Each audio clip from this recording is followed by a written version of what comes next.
Buenas tardes docente, buenas tardes compañero. Hoy les vengo a hablar sobre la civilización china. Como saben, China ha tenido gran participación en el mundo y ha dado muchos aportes a la ciencia, a la cultura, y es en base a que es una civilización muy antigua. En el 5000 a.C.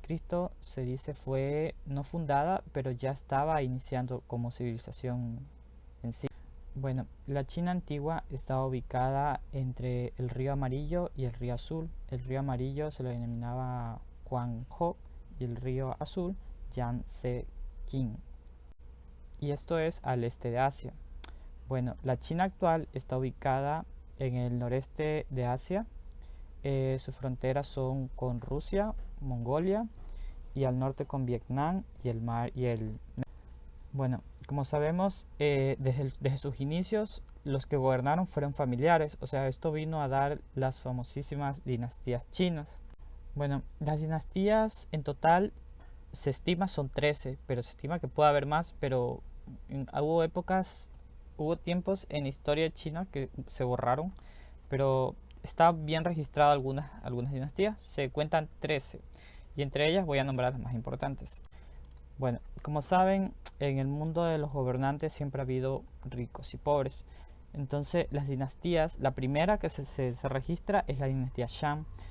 Se dice que fue la primera dinastía y estaba dividida solo en dos. O sea, ellos eran los ricos y eran grandes productores agrarios y estaba la población pobre. Bueno, los chinos eran grandes guerreros, conquistadores, por eso su territorio es muy vasto.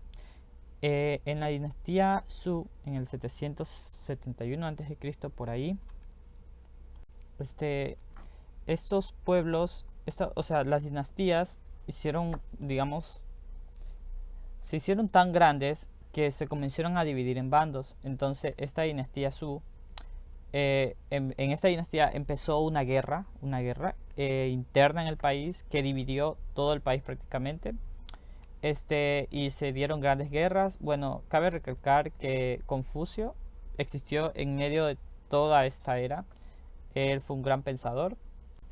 Bueno, luego de estas guerras, de estos acontecimientos, como el gran filósofo que nombré, llegó la dinastía Qing, que fue una dinastía que logró superar a las demás y logró establecerse como la dinastía rey, por así decirse. Unificó ya el país. Bueno, y algo muy importante es que este gobernante logró en sí impulsar a China a una nueva era. O sea, bueno, y en este dinastía también se le puso el nombre China. Entonces, dinastía organizó todo en China, tanto dio origen a un lenguaje en concreto, una escritura. eh, se establecieron longitudes, matemáticas, cosas muy importantes, caminos, hubo una gran inversión para todos. Eh, pero esta dinastía fue muy buena, hasta se estableció un sistema de monedas ya oficial y todo, pero cuando murió el emperador Qing, estalló en guerra una vez más la nación y su dinastía falleció y bueno, aquí damos paso a la siguiente dinastía. Bueno, en el 206 a.C. Se levantó la nueva dinastía que fue la dinastía Han. Esta dinastía dio un gran impulso tanto económico como en educación. Se crearon textos, se crearon diccionarios y expandió más allá los conocimientos de China hacia el mundo. Bueno, todo esto dio a un nuevo sistema de orden social, en el cual el emperador era el que se elevaba por encima de todos y se decía que era de origen divino. De ahí venían los aristócratas, que eran terratenientes, militares, grandes nobles. Luego venían los funcionarios del gobierno, que se encargaban de ordenar el país, tanto en jurados, jueces, funcionarios policiales, seguridad y todas esas cosas. Luego viene los campesinos y los siervos, que en ese tiempo existía ese tipo de estatus. y luego venían los que estaban los más abajo, que eran los esclavos, que por lo general eran prisioneros de guerra, pero también eran personas que prácticamente eran vendidos por su propia familia o eran desechados. Bueno, todas las cosas que pasan en este mundo. Bueno, como dije antes, China es un país con extensas áreas de terreno, entonces su principal economía era la que era la agricultura. El comercio en gran manera era solo el trueque, hasta que después se fue incorporando más la moneda.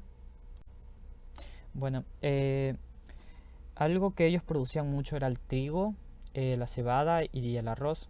Tanto así que hasta en la actualidad ellos creo que son el país que más genera arroz en el mundo, pero aún así no alcanza por su población, o sea, no alcanzan a exportar. Incluso ellos tienen que importar arroz hacia su, su país por la cantidad de personas que hay, y aún así que ellos cultivan. Pero son grandes sembradores de arroz desde tiempos. Bueno, en tanto a la religión en China hubo tres, que uno era el confucianismo, el taoísmo y el budismo. En la actualidad el reinante viene a ser el budismo. Recordemos que el budismo lo hablamos en la civilización de la India, viene de ahí y se trata sobre más o menos conocer nuestro interior, eh, hacer buenas acciones, eh, bueno, como en la India, hacer el sistema del karma, o sea, ser una persona súper buena. Eso trata más o menos el budismo, pero bueno, sigamos. Bueno, un dato curioso es sobre, bueno, todos conocemos la muralla china. La muralla china empezó su construcción con la dinastía Qing, que fue en el 221 antes de Cristo.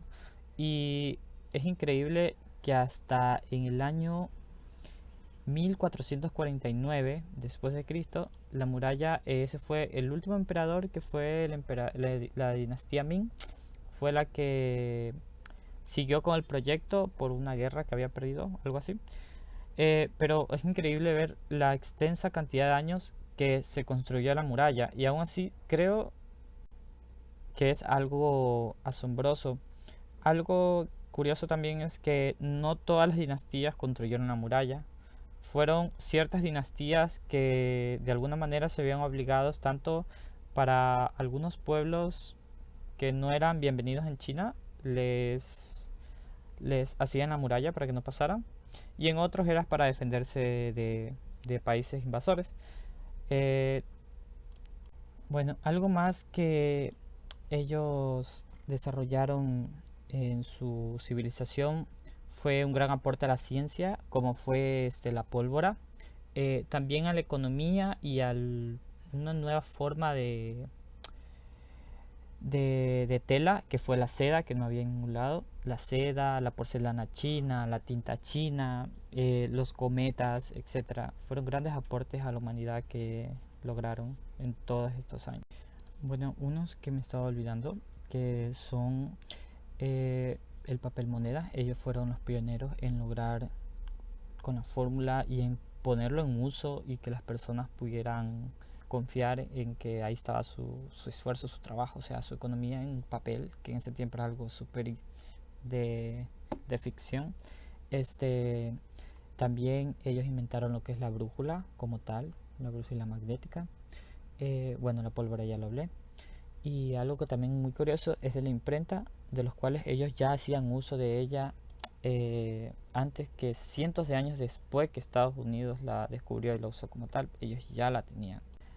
Bueno, sé que no es mucho, pero es lo que más o menos recopilé de la web y lo que puedo decir. Son una gran cultura, y en la actualidad nos sigue sorprendiendo su eficacia y su orden para llegar a todo el mundo. Bueno, me despido con todos. Muchas gracias por ver mi video.